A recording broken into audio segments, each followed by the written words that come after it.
মধ্যে আমি থাকি, ওখান তো আমার ভয় আমারে দিত নাই। আর যদি ভয় দিত তাহলে ফতোয়ায় মানতা নাই, কোনো আলিমে মানতা নাই, কোনো বদ্র সমাজে মানতা নাই। আমার ভালম কান দেওয়ার, আমার মখমলের সদর খানো আমার ভয় দিত নাই। গাতর মধ্যে চুইয়া আইব, এই গাতর মধ্যে আমার ভয় একটা রাজকুল লাগি যাইব নি মুঠেও না। আমার বিবি তো যাইতা নাই, আমার বাইও যাইতা নাই, আমার বন্ধুও যাইতা নাই, আমার কোনো সম্পর্কিত মানুষ আমার গাতর মধ্যে আমার যাইতা নাই। আমার এক হাত হইয়া হইব। এখানে আমার সাহায্য করনেওয়ালা একমাত্র আল্লাহর জাত, আল্লাহর জাত ব্যতীত আর কেউ নাই। এই গাতর মধ্যে সাহায্য করনেওয়ালা আমার নেক আমল ব্যতীত কোনো জিনিস নাই। নেক আমলের মধ্যে কোনো নেক আওলাদ তৈয়া যদি যাই, দেখে আমার লাগি দোয়া করে, জেগে আমার লাগে সদকার খয়রাত করে, তাহলে তার গুণ আমি ভাইমু, নেক আমল যেগুলো করছি আমি ভাইমু। আর তো কোনো জিনিস আমার গাছের মধ্যে রইতো নাই।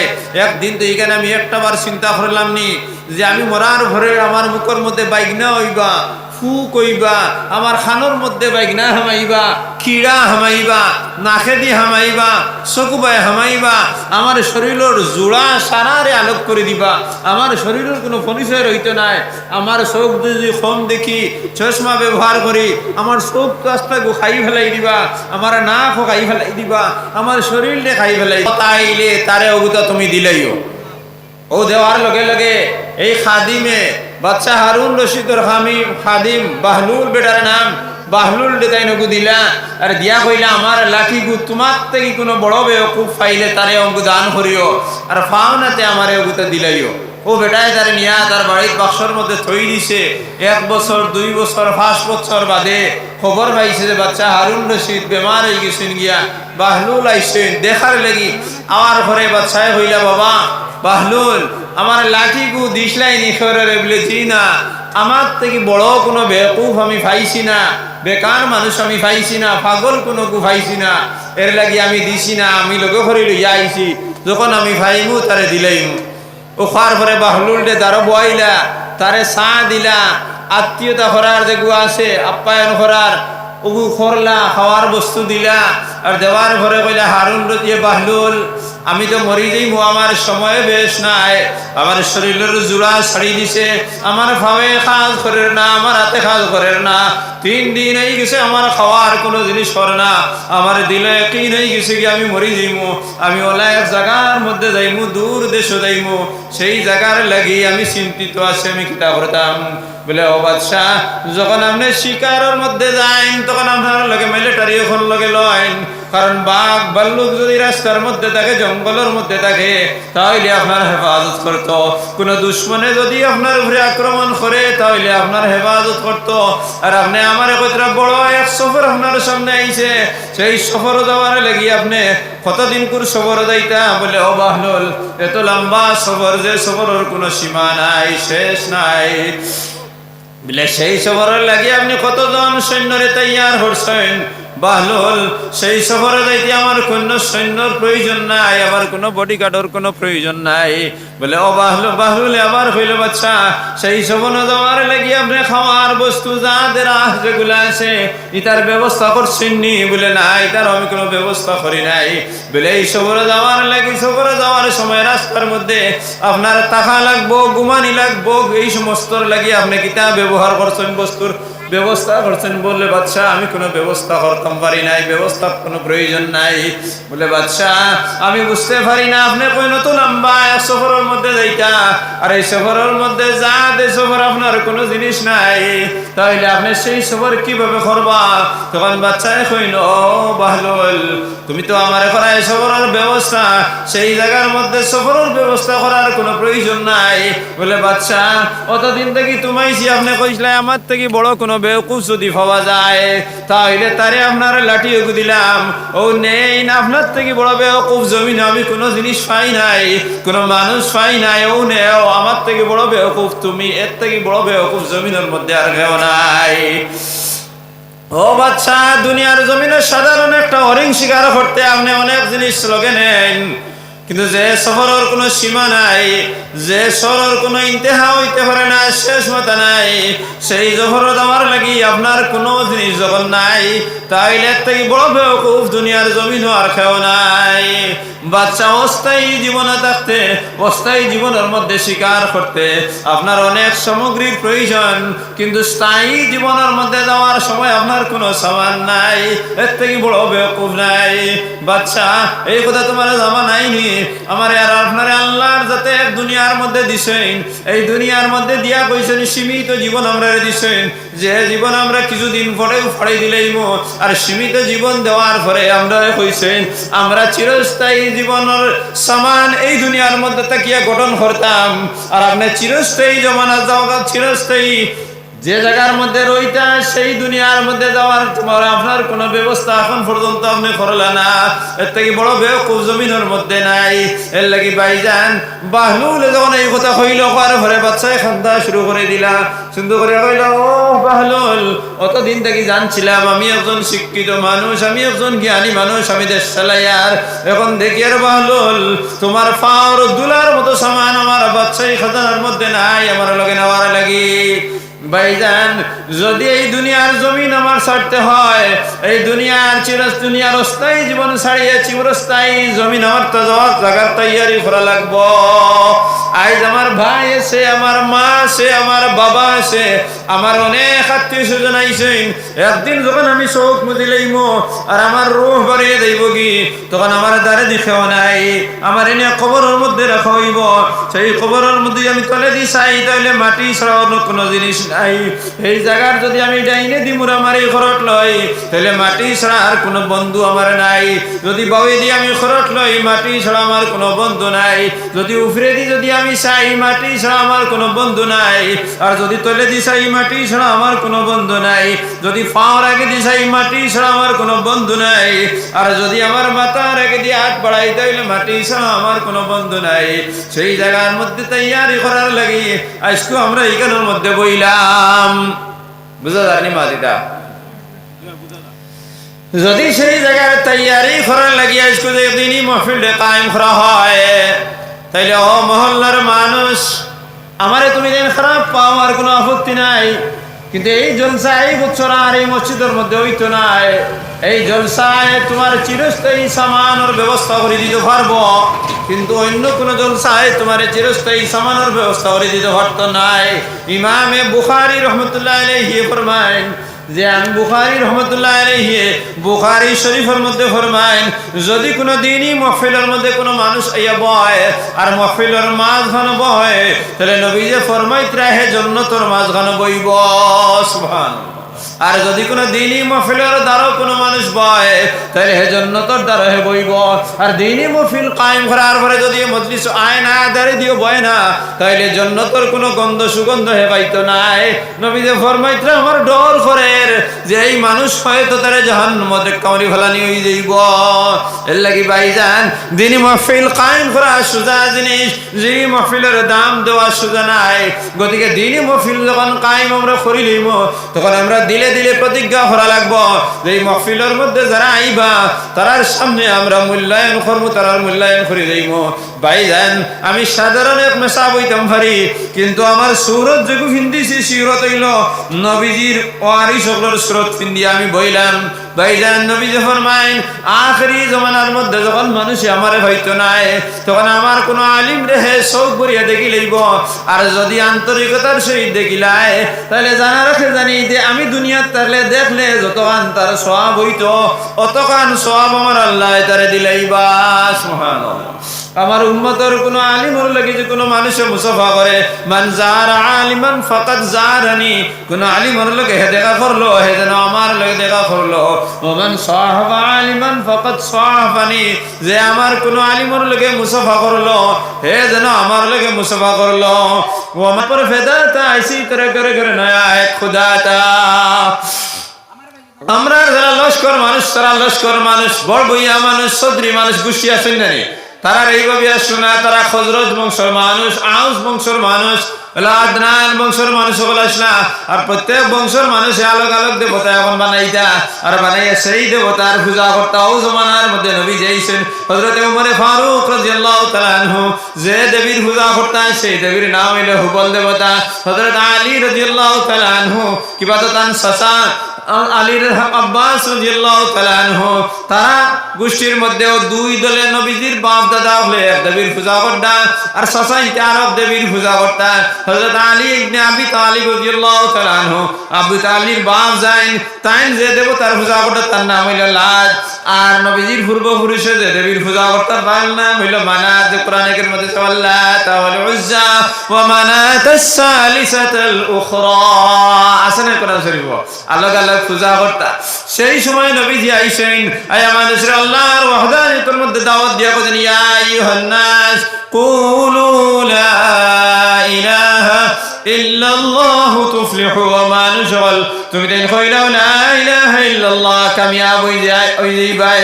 পরে লগে লগে মানুষ আল্লাহর যতর উপরে ঈমান আনছেন, ঈমান আনার পরে এই সমস্ত বিধর্মীয় কাজ, শিরকের কাজ যেগুলো মানুষের ছাড়ে দিছেন, তাহলে কুসংস্কার গন্ধ জিনিস, কুসংস্কার খালা জিনিস, আন্দার জিনিস নবীজি আওয়ার পরে লগে লগে এই কুসংস্কার দুনিয়া থেকে দূর হয়ে গেছে গিয়া।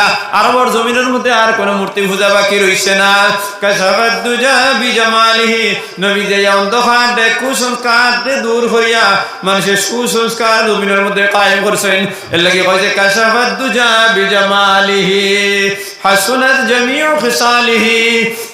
নবীদের ব্যবহার অত্যন্ত সুন্দর।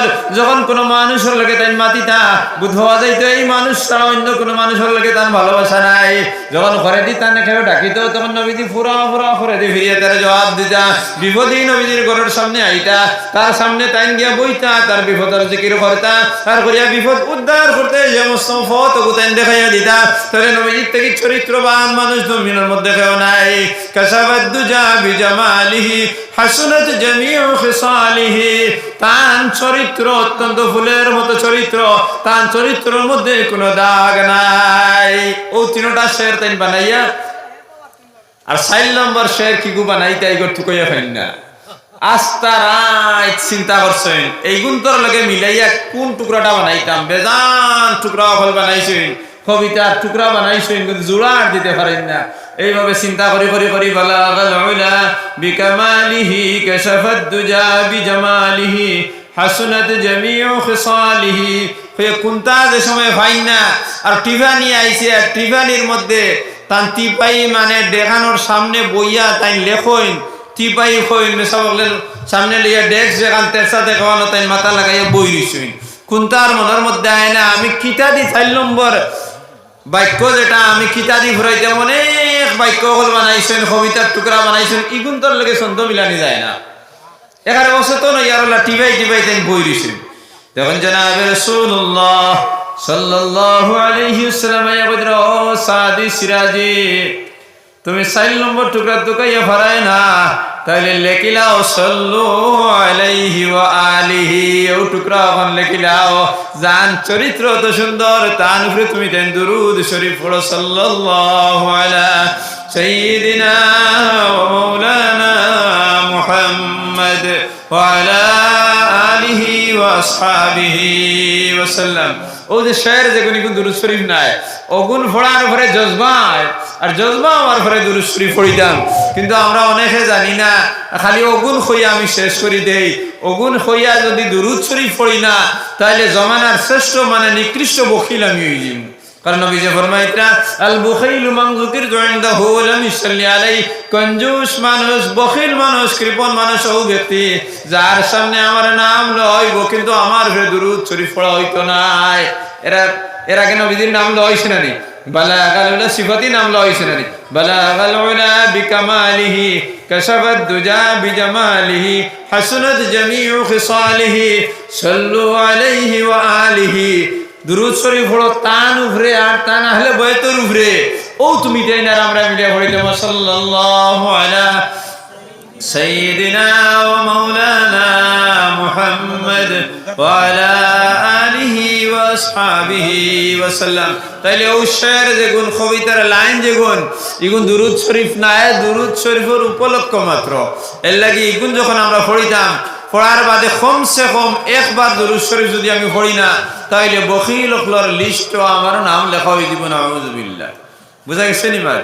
তাহলে ইগুন দুরুদ শরীফ নাই, মানে দুরুদ শরীফ পড়ার উপলক্ষ ইগুন। বালাগাল উলা বিকামালিহি কাশাফাদ দুজা বিজামালিহি হাসনাত জামিউ খিসালিহি সাল্লু আলাইহি ওয়া আলিহি। বাতি দেবা গিয়ে মাঝে দি মাতিগুন আই গেছে। আমি মা তন্য খান আসলাম যে আমরা এই অস্থায়ী জীবনটাকে চিরস্থায়ী জীবনে যাওয়া লাগতো না লাগতো না? আরে ভাই, আমরা আরব জিন্দগি যাওয়া লাগবো না লাগতো না? এই জিন্দগি কোনো স্থায়ী না নেই, ইগোর মধ্যে কোনো অস্তিত্ব নাই। আচ্ছা, আজকে আপনারা মজলিসের মধ্যে আইসেন, এক আধজন মানুষে কইতে পারবানি যে আমি আমার নিজে চ্যালেঞ্জ দিই, আর বিকালে ভাত খাওয়ার পরে আমি মরি যদি মরমু, আমি বাড়িতে গিয়া ভাত খাওয়ার পরে যদি মরি তাহলে মরমু, এর আগে আমার খেয়ে মারতা পারতা নাই। এক আধজন মানুষ দুনিয়াতে বাড়িবানি, এক আধজন মানুষ বাড়িবানি, কিয়ামত পর্যন্ত বাড়িতে পারতা নাই। তো তাইলে এই জন্য অস্থায়ী মানে ও কথা খান্তা যদি হওয়ার নির্দিষ্টতা স্থিতিত্বতা যদি আমি দিতাম পারি না, তাইলে আমি বোঝা লাগবো আমি কত অস্থায়ী না নেই, অস্থায়ী জীবনের মধ্যে আমি আছি। এই অস্থায়ী জীবনের মধ্যে তাকিয়া চিরস্থায়ী জীবনের সামান তৈয়ার করা লাগে মহফিল কিভাবে? এই মহফিলে যদি কোনো মানুষে একবার সুবহানাল্লাহ দিল দি কইলায়, ও সুবহানাল্লাহ তার নাজাতের জরিয়া বনি দিব, ও সুবহানাল্লাহ তার নাজাতের জরিয়া বনি দিব ইনশাআল্লাহ। কিভাবে? হযরত জুন্নুন মিসরি রহমতুল্লাহ আলাইহি বহুত বড় এক বুজুর্গ আসলা, ইরাক সেলজুক জায়গার মধ্যে তার বাড়ি আসলো। একদিন তাই গোসল করার লাগিয়ে ও নদী আপনাদের দাঁড়ানা নি, নদী তাকায় গো কিসাও গো আমার ইয়াদ হইছে, নদীর মধ্যে গেছইন। এও তো আমার ঘরে নদীর পানি শুকাই যায় না, মানুষ আটিয়া ওভার থেকে হরা যাইতে পারে। তো বলে তাই না গেছেন গোসল করার লাগিয়া, যখন তান তহবন লুঙ্গি ওখান পাত্তরে গুরুর মধ্যে থইছইন, তো ইয়া কুল্লি খরাত লাগছইন, কুল্লি খরিয়া এরপরে তান শরীরের মধ্যে পানি দিতে একবার তো বুড় ভরতা ডুব দিতা মুসলমান দেখুন বিচ্ছু এগুয়ার খাকড়া বিষয় একটা আসছেন নানি উফরে তাকে দৌড়ি লামিয়া দেয়। তাই নিগুলো দেখলা দেখিয়া কইলে এই বিচ্ছু ইগু তো দৌড়িয়া নামে গীতার লাগে, এগুলো দৌড়িয়া নামার কথা নাই। কারণ বিচ্ছু দেখলে অন্যান্য প্রাণী জগতের দ্বারা আছে হতায় ডরাইয়া দৌড়ায়, কারণ একে খবর মারিলে মারিলি বলে। কিন্তু না, ইগে এত দৌড়ার মানে এত জলদি দৌড়া, তাই অবাক লাগিয়ে বিচ্ছু করবা সাওয়া শুরু করে দিলা না। সাইতে দেখলা বিচ্ছুকে যখন গাঙ্গর ও খান্দা পাই লামি ফানির দ্বারও গিয়া আর ফড়ি যার ভালমারি ফানি, ওই সময় তলে থাকি ব্যাঙ্গে উঠছে, বড় ব্যাঙ্গে উঠিছে, আর উঠিয়া আর উঠতে বিচ্ছুকে ব্যাঙ্গর উপরে বই গেছে গিয়া, ফালমারি উঠে গেছে গিয়ে, আর ব্যাঙ্গে সাঁতার কাটি হবারও গেছে গিয়া, আর বিচ্ছু হবারও যাওয়ার পরে ফালমারি মাটিত পড়ে গেছে, আর ব্যাঙ্গিকে আবার ডুবে গেছে গিয়া। তখন তাইন কইলা নিশ্চয়ই কিতা একটা ব্যাপার আছে, দেখিছে কিতা ব্যাপার। ও তাইনও ফানি পাই লামিয়া বিচ্ছুর লগইয়া যাওয়া শুরু করলা। হফারা উঠার বাদে বিচ্ছু অত জলদি দৌড়ার, যে দ্রুত গতিতে দৌড়ার, যে দৌড়র লগে তাইন বয়স্ক নাই তখন জওয়ান মানুষ হলে তার লাগে যাওয়া অসম্ভব হয়ে গেছে। যাও তাইনও হেরান হইয়া দৌড়ি বিচ্ছুর লগইয়া যাইতরা। কতক্ষণ যাওয়ার পরে দেখলা বড় এক বট গাছ, আর বট গাছ তলে এক জওয়ান অত্যন্ত সুন্দর যুবক মদ ভান করছে আর মাতাল ইয়ে ঘুমাই গেছে। মদুয়া তো ঘুমায় না, মানে মদর নিশার মধ্যে ফড়িয়া হতে রয়েছে। রৌ সময় দেখেন বিষাক্ত একটা সাপ, আর ওগে গিয়া এই মাতালর মাথার কপালের মধ্যে খামড় মারিদের ও পজিশনে গিয়া আজি গেছে গিয়া, আর আজিতেও ও বিচ্ছুকে গিয়া সাফন ভিতরে জিবরা খাওয়া মারি লটে গেছে গিয়া, আর মুহূর্ত সময়ের মধ্যে সাফিকও মারা গেছে। সাপ মারা যাওয়ার পরে বিচ্ছুকে আবার পিছনে আওয়াজ শুরু করে দিছে গিয়া। তখন তাই জওয়ানের চেহারা ভাই বারবার সাইনার সাহেব হায় রে হায়, এত সুন্দর এক জওয়ান, এই জওয়ানে কিতা নিশ্চয় একটা খাজ করছে যে খাজর কারণে বিচ্ছু হইয়া তার জীবনটা বাঁচাইয়া দিলাইছে। সেই জওয়ানের ভাই সাইতরা, আর সেই আটটা জওয়ানের ভাই সাইটাকে ডাক দিছেন, ইয়া ওয়াকিদান কাইফা তানামু, ও যুবক, সুন্দর বালক যুবক, তুমি কিভাবে ঘুমারায়? রব্বুন জলিলুন ইয়াহফাজুক, আল্লাহর যাতে তোমার হেফাজত করি যাইতে তুমি একটা বারো বাও হওয়ার লগে লগে তার নিশা ছাড়ি দিয়ে তানবা কত বিল চাইছে সর্বাদে কইল আপনি খেয়ে বলে আমার পরিচয় এখন দেওয়া যাইতো না আমি বিচ্ছু গীতার লাগি যার আমি তার ঘরই আমি যাইতাম বিচ্ছু তো আবার অমুকা দৌড়া শুরু করছে না ও তাই দৌড়ি দৌড়ি তার লগ ধরলা আবার গাঙ্গার খান্দার মধ্যে আইলো আমার ঘরে লগে লগে আবার ব্যাংক গুবারিল ব্যাংকর মেধা ফিটির উপরে বইল আর ব্যাংকে সাঁতার খাটি খাটি অফারের মধ্যে আইলো আর অফারও আমার ঘরে একটা গাত আর গাতের মধ্যে বিচ্ছু হামাইদার ফানাদা মুনাদিয়ান ইয়া জান্নুন আল মিসরি অদৃশ্য জগৎ থেকে একটা খাইলো জান্নুন মিসরি তুমি তাকাল্লাম তুমি মাত কথা হরো বিচ্ছু করে লাগি হে আপনার মাত কথা বুঝবো মানে গইবির থেকে আওয়াজ আইছে তুমি বিচ্ছুর লোকে গফ করো হে তোমার লোকে গফ করবো বুঝবো আপনার মা তখন তাই বিচ্ছুরে কইল বিচ্ছু তোমার মা যে এখানে আমার দেখো তুমি কিতার লাগি দৌড়ি দৌড়ি গিয়ে সাফি করে খাটিলাই বিচ্ছু কইল জুন্নুন মিশ্রি তুমি আমার চিনরাই না আমি তোমার বালা করে সিনিয়র আমার মালিকে পরবর্তীকার আলমে আমার হুকুম করছেন তার এক গোলাম জীবনে তার নাম লয় নাই নামাজ রোজা কোনো জিনিস করছে না একদিন জুন্নুন মিশ্রি মজলিসের মধ্যে বইয়া হে কইছে সুবহানাল্লাহ আর আজ মদ খাইয়া আমার তাল হে গাছের মধ্যে ফড়িয়া মরি যার এর লাগে আমার মালিকে পরবর্তীকার কইছেন আমি তারে গিয়ে হেফাজত করতাম আমি তারে বাঁচাইতাম এর লাগে আমি দৌড়ি দৌড়ি গিয়ে আসা পরে খাবড় মারি সাপ মারলাম মারিয়া আমি তারে বাঁচাইলাম আর কোনো খবর আমি জানি না লগে লগে তাই ফিরিয়া যুবক রে কইলে ও যুবক তুমি জুন্নুন মিশ্রিরে চিনুনি বলে না না আমি জুন্নুন মিশ্রিরে চিনি না বলে তোমার কোনো নেক আমল থাকলে আমারে খাও বলে আমার কোনো নেক আমল নাই আমি বাপর একমাত্র ফুয়া আমার কোনো বোন নাই আমার কোনো ভাই নাই বাকি লাখ লাখ কোটি কোটি টাকার সামান আমার বাবা ওরা সতর মধ্যে রেখে গেছেন বাপ মারা গেছেন বাপে কোনোদিন আমারে নামাজ শিক্ষা দেন নাই কোরআনের শিক্ষা দেন নাই আল্লাহর যত রহদানিয়ত নিয়ে চলতে হইলে যে সমস্ত নিয়ম নীতির প্রয়োজন কোন জিনিস আমার বাবাই আমার শিকার নাই আমার বাপ মারা দেওয়ার পরে আমি খারাপ দুষ্ট চরিত্রহীন যুবক হলোর লাগে আমি বন্ধুত্ব করছি আর বন্ধুত্ব করিয়া আমার বাবার সারা সামান আমি শেষ করে ফেলাই দিছি মদ খাইয়া জুয়া খেলাইয়া শরীয়তের খেলাফ কাজ করিয়া শেষ মেশ আমার কিছুটা টাকা আসলো শেষ এক বোতল মদ খাইছি আর খাইয়া ওখানে হইয়া মাথা লইয়া পড়ছি এখন আমার বাড়িতে আর কোনো টাকা নাই সারা আমি শেষ করে ফেলাই দিছি।